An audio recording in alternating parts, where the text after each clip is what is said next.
Zingrone is next, and her talk is Images of Women as Mediums, Power, Pathology, and Passivity, and the writings of Frederic, Marvin, and Cesare Lombroso. In this paper, I'm going to focus on these two authors. One is North American physician and psychiatrist and minister Frederic Marvin, who was born in 1847 and died somewhere around 1904, and the Italian psychiatrist and criminologist Cesare Lombroso, who was born in 1836 and died in 1909. I'm going to examine two lectures delivered by Marvin at the New York Liberal Club in 1874, which were published together in a slim volume titled The Philosophy of Spiritualism and the Pathology and Treatment of Mediomania. In addition, I'll focus on Lombroso's work After Death What? Spiritistic Phenomena and Their Interpretation, which was published in 1909.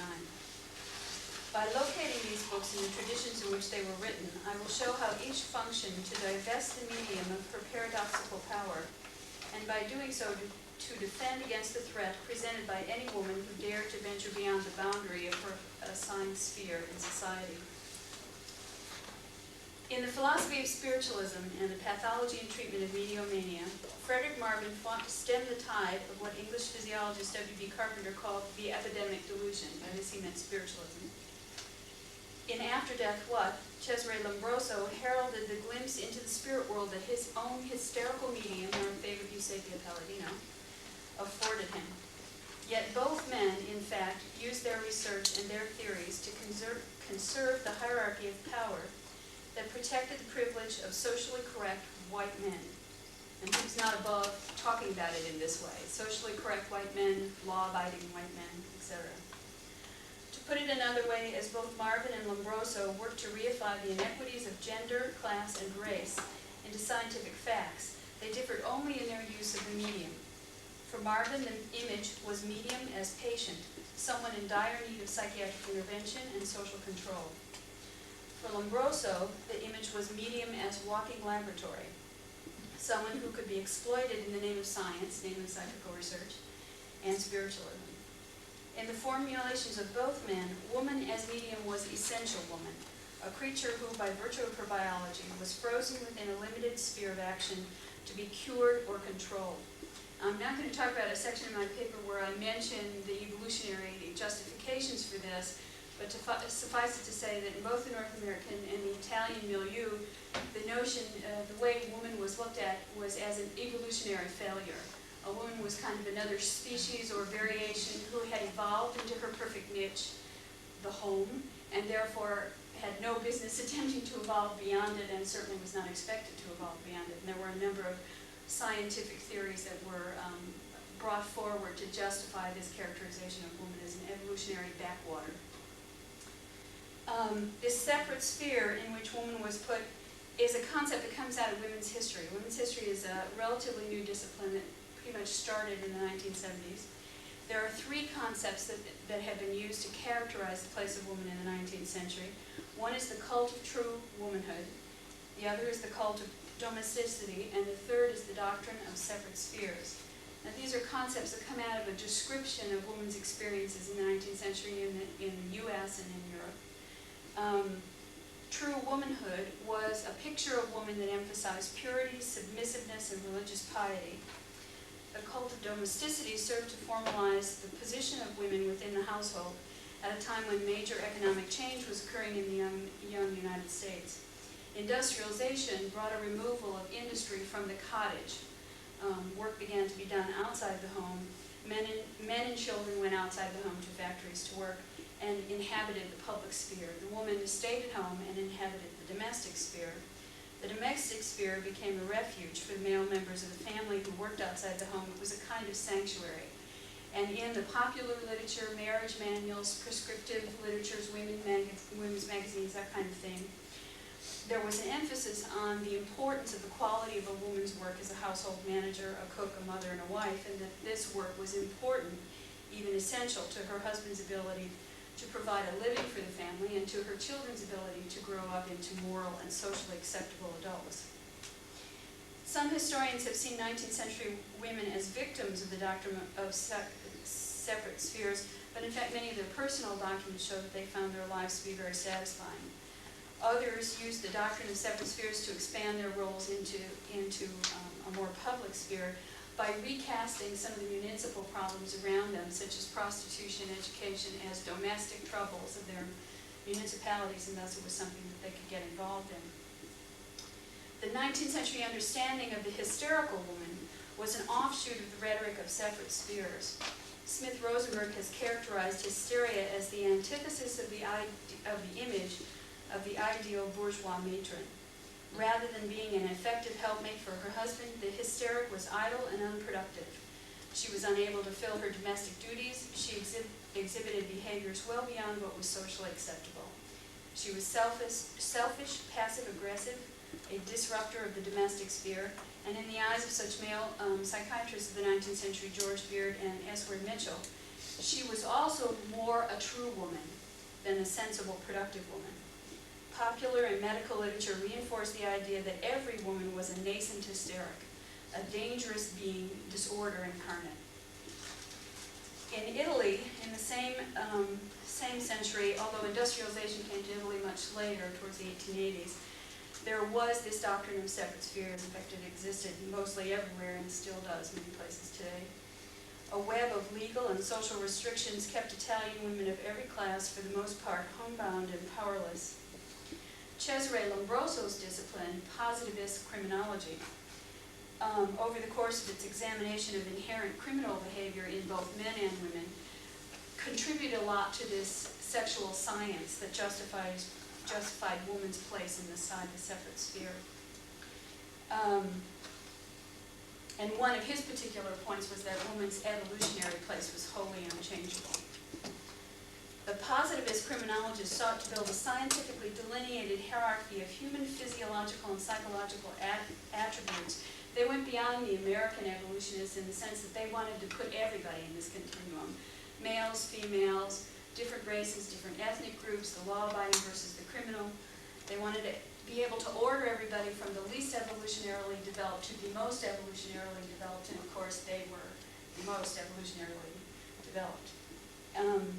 To do this, they measured everything: height, weight, eye color, dimension, facial features, ears, skulls, and they tested the physiological sensitivity of thousands of Italian men and women using electrical stimulation, which you can imagine. Basically looking for sensitivity to pain.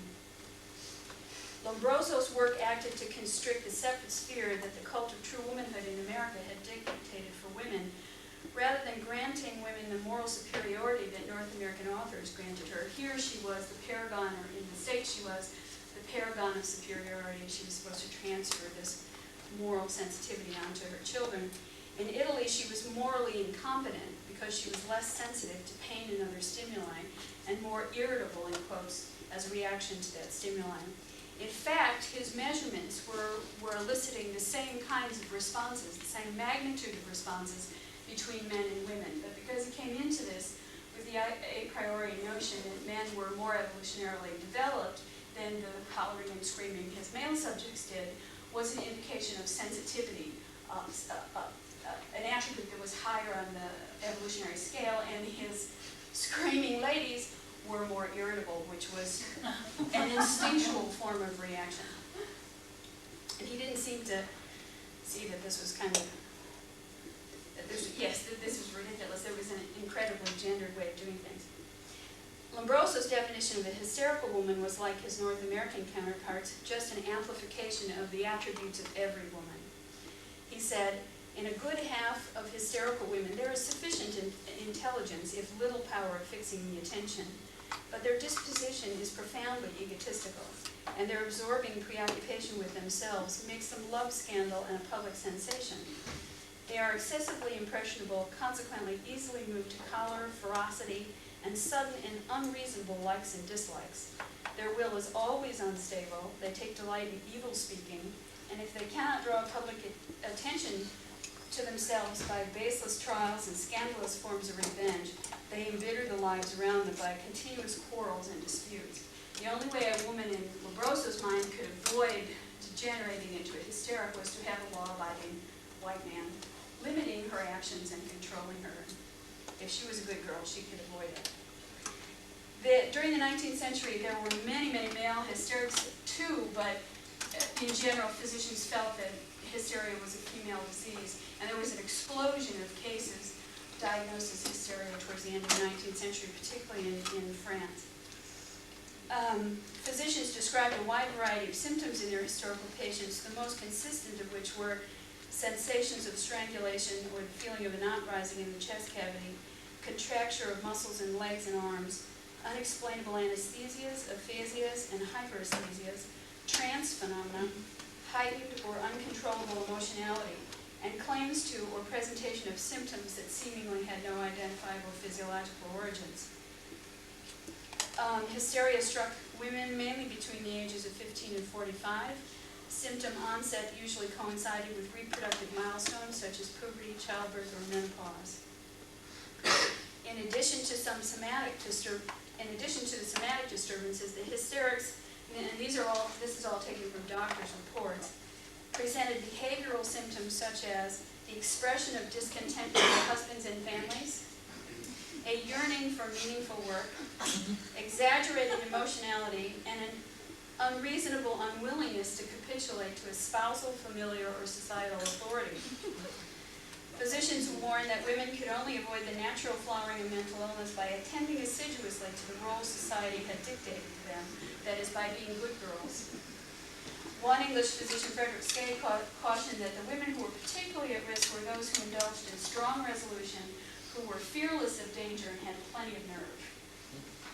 When one compares these descriptions of hysteria with seance room narratives, it's easy to understand why, for many physicians and scientists, whether they held spiritualistic beliefs or not, mediumship seemed naturally identifiable with hysteria. Most mediums were young women whose abilities to communicate with the spirit world flowed out of childhoods laden with illness and daydreams. Many mediums discovered their talents as they grappled with reproductive milestones like puberty, and of course trance itself and its accompanying amnesia was a classic symptom of hysteria. And mediumship from the 1840s to the 1870s generally took two forms, either trance speaking or seance mediumship. Seance mediumship is something that we're more familiar with, and so I'm not going to describe it, but occurring before trance mediumship and also at the same time with it, contemporaneous with it, was this notion of trance speaking. If one was a trance speaker, one would come to a lecture hall like this one in a lyceum or a tent meeting at a campground, and typically trance speakers were young, pretty females who would be dressed very nicely. And you would come in front of this group, be taken over by your spirit, and a jury of gentlemen in the audience would give you a topic to discourse on. And the young lady would raise her arms and begin to make an actually coherent description or discussion of some philosophical or theological point that had been suggested to her. The fact that this discourse had coherence and cohesion and was relatively intelligent was an indication that she must be possessed by spirits, because no young lady of the era could possibly do this kind of thing on her own. Okay. From the 1840s to the 1870s, spiritualist seances and the profession of mediumship grew to such an extent that physicians, scientists, and educated men were compelled to take a very serious interest. Many of them characterized the activities and beliefs of mediums and sitters and even investigators as indicative of pathological conditions arising from a deranged action of the nervous system. This was a fairly normal kind of this was something that was going on in psychiatry in general, the idea that one could look at behavior in society, see that which was socially unacceptable, and relate it back to some kind of physiological disorder. Some of Marvin's colleagues claimed that spiritualism ranked among the most fruitful causes of mental alienation, meaning it was one of the most likely causes for incarceration in an insane asylum. And frequently there were published estimates of how many people who were inmates of these asylums were there because of an interest in spiritualism, and the estimates ranged from the plausible to the absolutely wild, depending on the viewpoint of the writer towards spiritualism itself. The spiritualist speakers and the spiritualist press also inflamed the hearts and minds of the conservative, because they tended to support such socially radical causes as anti-Christianity or Owenite labor reforms among the working-class English spiritualists, suffragism, which was embraced by both American and English spiritualist women, the abolition of marriage, the principle of free love, and this is 1840, 50, 60, 70, and various unusual and medically unsanctioned types of healthcare and health practitioners. There's a wonderful book that was published during the 19th century called The Clairvoyant Family's Home Practitioner. So, a little medical guide.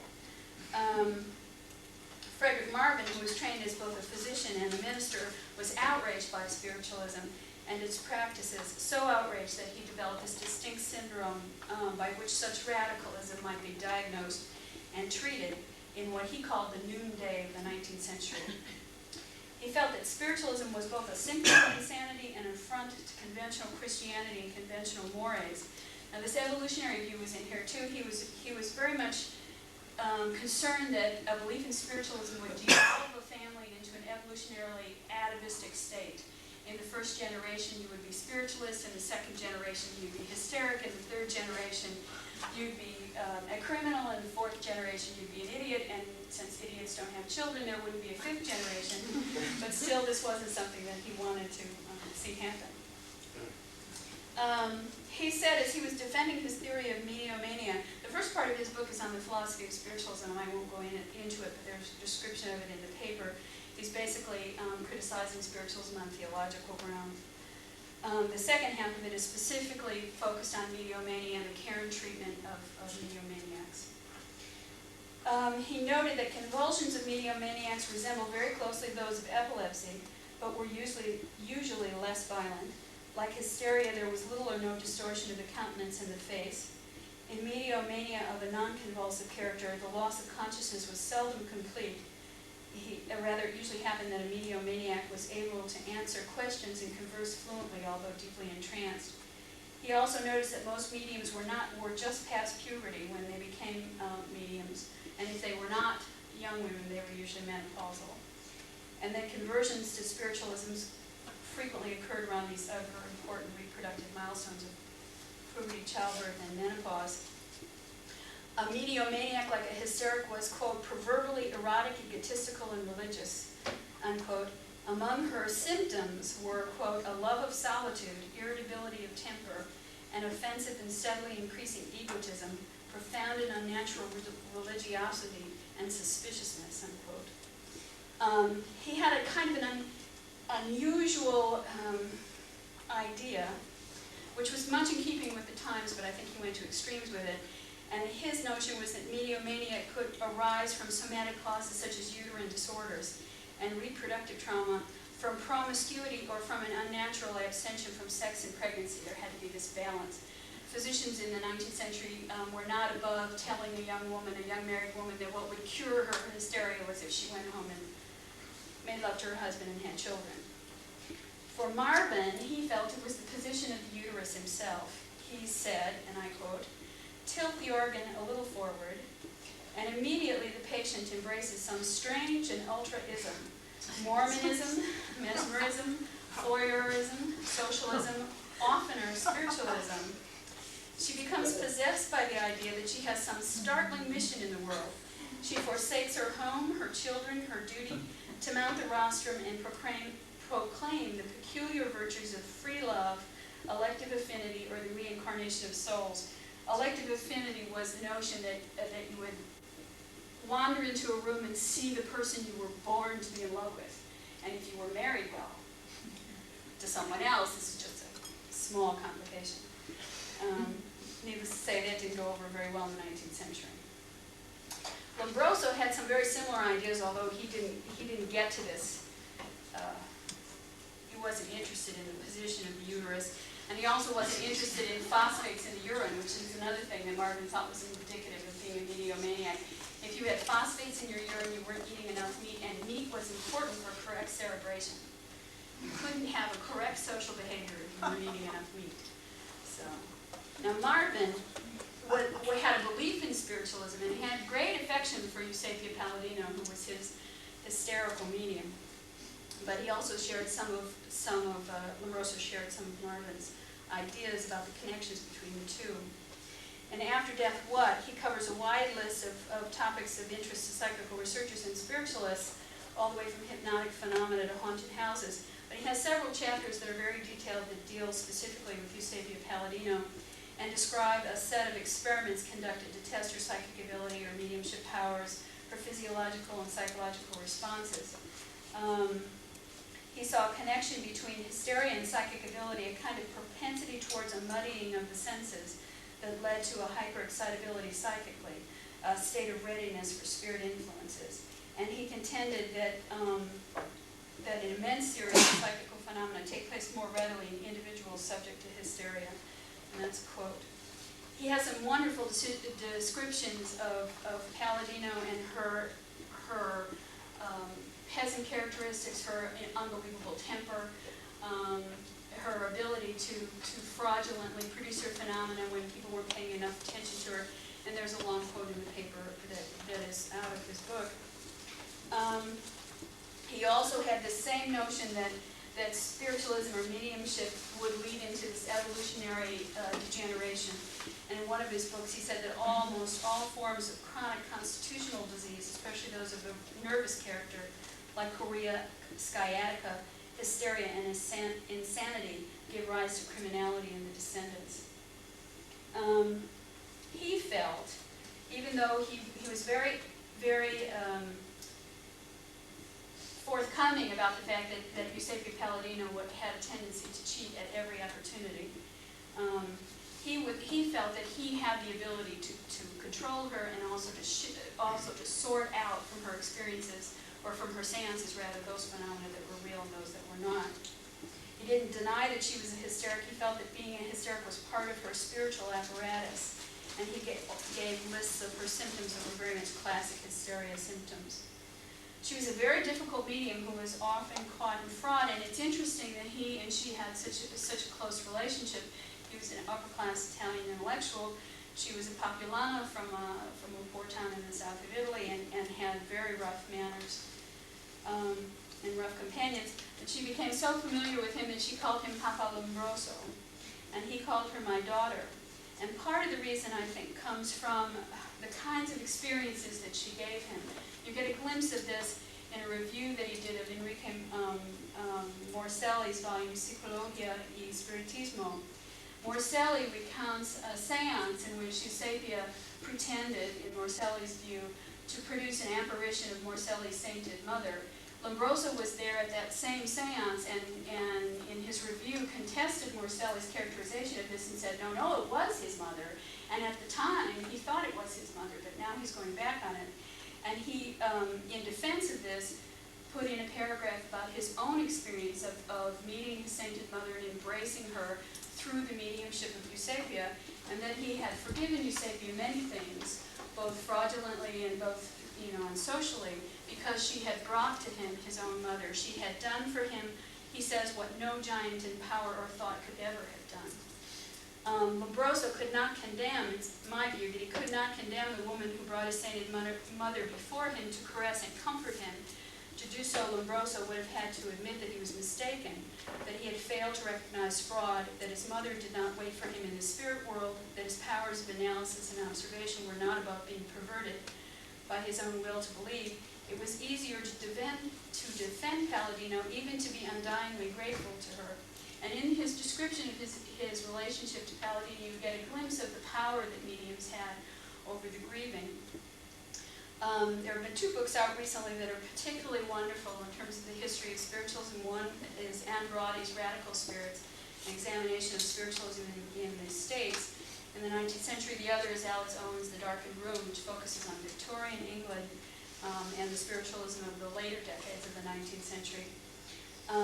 There's also another by Logan Barrow called Independent Spirits, which focuses on mediumship in working class England in the Manchester region. And some of these descriptions are absolutely heartrending. Braudy begins with a poignant story about Annie Denton Cridge, a 19th century Ohio mother who became a medium when her adored infant son died. She assuaged her grief by turning to the spirit world, through which she claimed to see the sweet soul of her baby on a daily basis, and she noted with satisfaction that within a week he had recovered from the illness that took his life. Barrow describes spiritualist funerals of teenage girls in which the girls were dressed in wedding finery, and after the burial, the medium came back to the house and among tea and biscuits. They contacted the girl they had just buried, and she told them all about who the relatives were she'd seen and her new life in the spirit world. Owen describes an upper middle class family who was connected with the SPR, who had lost several children, who had an ongoing seance in a family circle for many years, in which a young servant girl was the medium, and they thought contacting their children on a regular basis, and their dead children were growing to adulthood in the spirit world, just as their live children were growing in their home. The medium also drew power from the intellectual hunger that many spiritualists felt. Oppenheim, in her book, talks about the seductiveness of combining modern empiricism with religious faith. And a lot of people don't realize that about spiritualism, is that it was a very empirical religion. This was a modern religion. This was a religion that could combine the test conditions of science with the tenets of Christianity, and you could test your faith. You didn't have to have faith anymore. You could have a home circle. You could contact the other world. You could get a description of how the other world was, and have a direct contact to God, basically, through intermediaries. And a lot of people who were interested in test mediums and seances were very much interested in this sort of popular science approach. They were investigating the most important questions of their age, and they were not the most educated, most powerful people in society, but they still had a way in which to investigate these things. The medium also wielded personal power because her actions in the seance room and on the Lyceum stage were the work of spirits. She could engage in behaviors that would not be tolerated otherwise under the control of a masculine spirit force, and this is a quote from Lawrence Moore's book. She could become swearing sailors, strong Indian braves, or oversexed male suitors. Seance goers describe being kissed, punched, pinched, or finding themselves in the unusual position for Victorian times of being in the presence of a young, female, and naked apparition. The seance room was a protected environment in which both men and women could violate Victorian social norms in near impunity. Mediums were also empowered in other ways. Women could protest marriage, agitate for social change, gain financial independence. Some of the spiritualist healers had practices that supported them all of their lives. And at least they would get, presumably at least, some satisfaction from the practice of their profession, whether this meant delivering what they thought were genuine messages, dispensing spirit-inspired healthcare and medical common sense, or if they were conscious frauds, then duping the great men of science on a regular basis. For a few of them at least, trance speaking also led to another kind of empowerment. There were some of the trance speakers who left spiritualism and went into politics, became lawyers, did a lot of atypical things for the 19th century for women. How far the mediums were able to go with the power they wrested from their societies, paradoxically, depended on whether or not the image of their passivity was intact. If Cora Hatch, the trance speaker, or Margaret Fox, the rapping medium, were merely channels through which the spirit world spoke, their innocence and blamelessness went unchallenged. If, however, Cora Hatch was a much-married, much-traveled fraud, and Margaret Fox was only a self-serving drunk, society had no patience for their excursions into a wider world. If they were considered to be even more powerless, that is, victims of mediomania, of derangement, social degeneracy, or evolutionary atavism, what little power they did have could be stripped away abruptly by psychiatrists, physicians, judges, fathers, brothers, husbands, that is, by men who knew better. Let me finish my discussion by examining the similarities and differences between Marvin and Lombroso's approaches to the intersection of mediumship and hysteria. It is impossible to know if spiritualists or their mediums were among Marvin's patients, or if his theories were in response to the delusions he saw operating among the patients of his colleagues. That he taught medicine at the New York Free Medical College for Women, that his students' practices upon graduation were going to be among women and children. These facts may have added to his sense of urgency. It would be fascinating to examine the records of the clinics affiliated with the Free Medical College to search for some tangible evidence of the complications and disruptions spiritualist practice and belief might have caused. Certainly when one reads Alex Owen's description of Louisa Lowe's commitment to Henry Maudslay's asylum — Henry Maudsley was a famous 19th century English psychiatrist — one can clearly see why a psychiatrist, or Louisa's family for that matter, would have found her behavior alarming. Not only did she, under the influence of spiritualism presumably, attempt to wriggle out from under the financial and legal control of her husband, but she went on a number of fool's errands, traveling alone around the English countryside, demanded to go find someone, by her spirit guides, and deliver messages, usually to people who didn't exist. Certainly when one reads the descriptions of the active alternative health movements embodied in the thriving practices of both North American and English spiritualist healers, one can feel sympathy for physicians and psychiatrists trying to establish their authority on the basis of scientific study and clinical experience. Certainly one can get caught up in the religious reformism of many of the early spiritualists who were looking mainly for individual sovereignty, the ability to seek for, get, and interpret on their own revelation. Not having direct religious experience, they didn't have to go through the clergy. And in these descriptions, you can almost hear the chattering teeth of traditional theological clerics as they watched all these folks traveling out the door of the church, going out under the influence of this odd mix of empiricism and credulity that spiritualism embodied. And then, of course, the scandals would have added to his urgency. There were mediums caught in fraud, the twaddle that was often spoken by spirits, mistake, inconsistencies, and inities, and then the radical social movements like spiritual that were associated, like socialism and suffragism. All of these factors threatened to upset the illusion of a neat and permanent social hierarchy in which men like Marvin and Lombroso were assured positions of power. Among the spiritualists, the mediums appealed to the ideals of true womanhood rang true. A medium would insist on her own passivity in the matter, her weakness, her reliance on the strength of her spirit guides. She expressed regret at being torn by the spirits from her domestic circle if she was a trance medium or a public medium. She insisted on delicate amazement at the antics of these rude female spirits and belligerent males who went swaggering out from her body as materializations during the seances. All of her protestings assured spiritualists who believed in her phenomena that what happened in this seance room was really beyond reproach, it was really respectable. At least it was explainable as not within the medium's own conscious control. For the disbeliever, however, the antics of mediums must necessarily have had a profoundly different meaning. Mediums were not passive receptacles of high spiritual understanding, rather they were willful and deranged girls who were avoiding marriage, traveling unescorted, and handling their own financial arrangements. They were promiscuous, although Moore says that the believers didn't really care that they were promiscuous. They were more upset about the fact that they didn't tend to get married and have children and settle down. Let's see. The annex of mediums in the darkened seance room were known to be frequently bawdy, erotic, and even orgiastic. If these girls were not deranged, they were surely frauds and cheats. Marvin's anxiety about the social contagion mediomaniacs represented was paradoxically very similar to Lombroso's calm analysis that all women were criminals to one degree or another anyway. The expectations of Marvin and Lombroso of women and of mediums were very different.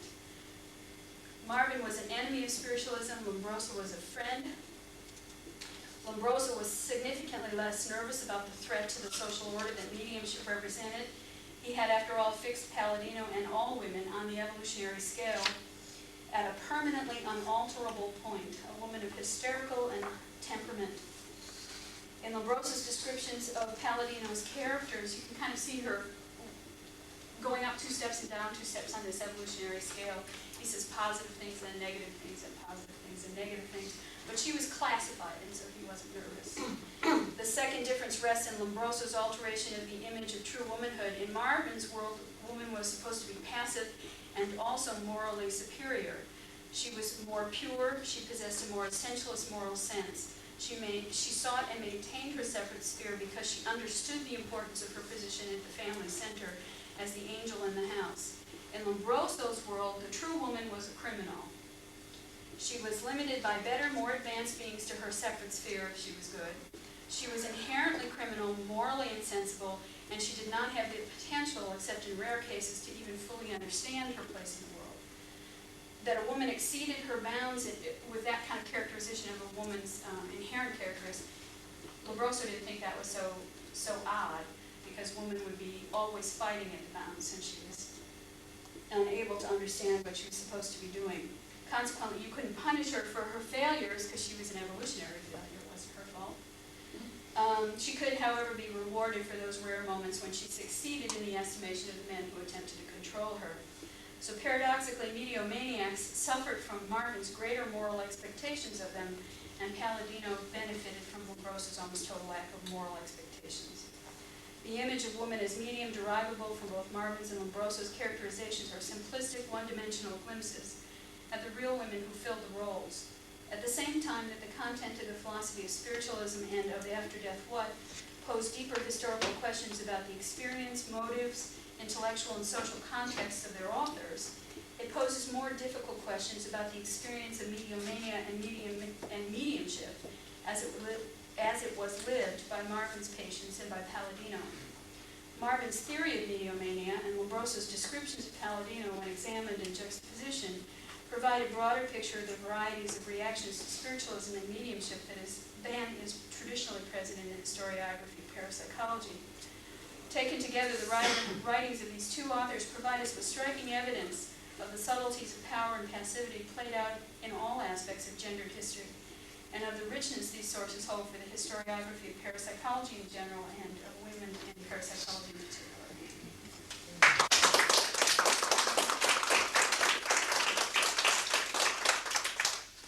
Questions?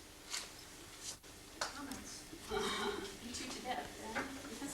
No? Following kind of following a kind of Foucauldian creation of discourse, which a lot of this reminds me of in the sense that this sort of medical model created a gendered identity, in a sense, for these mediums. I wonder if you could sort of speculate on the change in discourse. Jessica today talked about one of the complaints being that women aren't the object of the medical gaze at this point. And I wonder also with the decline of spiritualism, you know, what does that say about the contemporary scene and sort of these power relations that are occurring? I'm not so sure about the decline of spiritualism, but I was thinking before when we were talking about this that in fact these kinds of ideas of woman as an evolutionary atavism may have led into this complete disregard of woman as an important variable in an experimental investigation or a medical investigation. This notion that woman was never going to change anyway. And this just whole ability that the 19th century seemed to have to completely ignore not only the testimony and experience of their women patients, but of all their patients. It just was not done that you were much interested in the testimony of your patients. And I think possibly that attitude and then this evolutionary characterization of women is sort of beside the point may have led into that. One place where I get some evidence for this wild speculation is that a lot of until recently, a lot of medical research and psychological research has also not paid attention to the aspects of race. And women were categorized with blacks and with people from other countries as being, evolutionary backwaters, evolutionary mistakes, that kind of thing. And I think that possibly this kind of attitude is what led into it.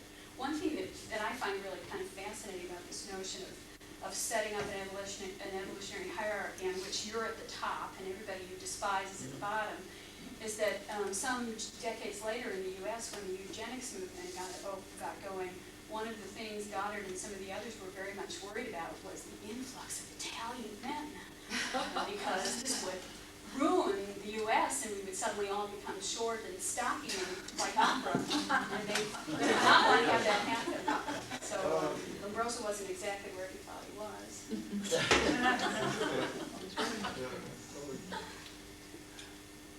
Anyone else?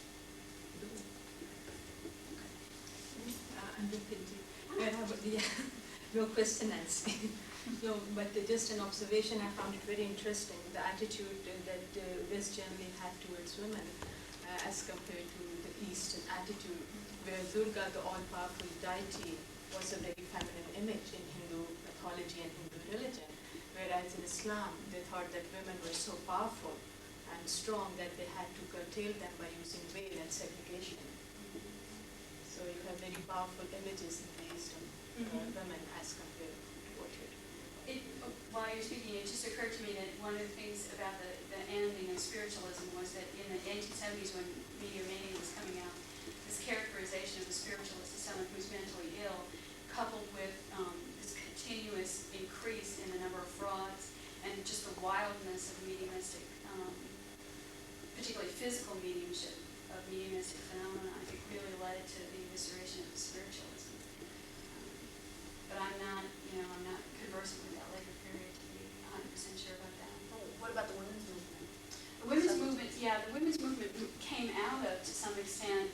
abolition and spiritualism. And there was an effort towards the end of the 19th century to begin to separate from any kind of political movement that would have slowed down their ability to get the vote.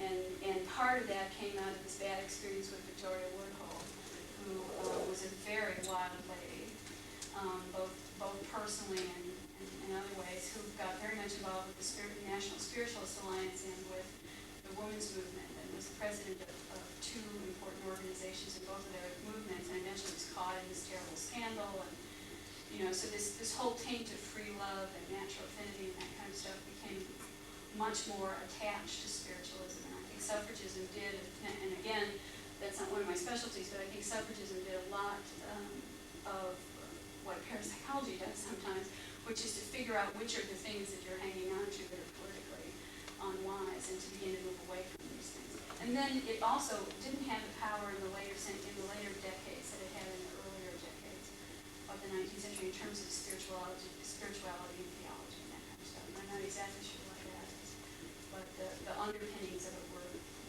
slipping away as well. I think a lot of it, though, for women particularly, was just this public outcry coupled with this psychiatric diagnosis, coupled with this need of many women to push forward into a better position and to get rid of a lot of these things that were unconventional and would lose them the support of more conventional, more conservative people. At the same time, a lot of those characterizations probably still hold true for women's self-conception. The whole PMS syndrome. Yeah, exactly. Yeah, a woman is a walking time bomb, basically. It's still with us. Heinz, I just want to make a brief remark. If you look at the whole situation historically, it is nice to observe when you have a very male-oriented belief system coming in, you can observe the return of the feminine. For example, Buddhism was at the beginning very male-oriented, and women practically couldn't be enlightened. They needed a son or a husband to do it for them. And then if Buddhism developed further, you have paramita. And the highest wisdom is a female figure. And the same is in Taoism. They have Kuan Yin. Kuan Yin is now the highest female figure in Buddhism and in Taoism. Or if you look in Christianity, Sophia came. So there is a return of the feminine historically. So I think we have it now in our times when materialism was very much male-oriented, that we have the anti-materialistic forces coming in one way or the other. It's not sex or gender oriented, but it's the feminine in essence. Is it a resistance movement, though? I mean, No, it was not a resistance movement. It just emerged from the bottom up. It was, let's say, suppressed, repressed for a couple of terms, and then emerged naturally. It was recognized.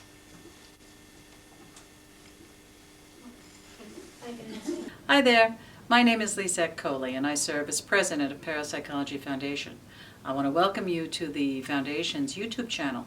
There's already a wealth of information available posted, and we have plans to continue to post our classic lectures and new materials, so you don't want to miss out. So hit that bell, please subscribe, and you'll be notified. And hope you enjoy.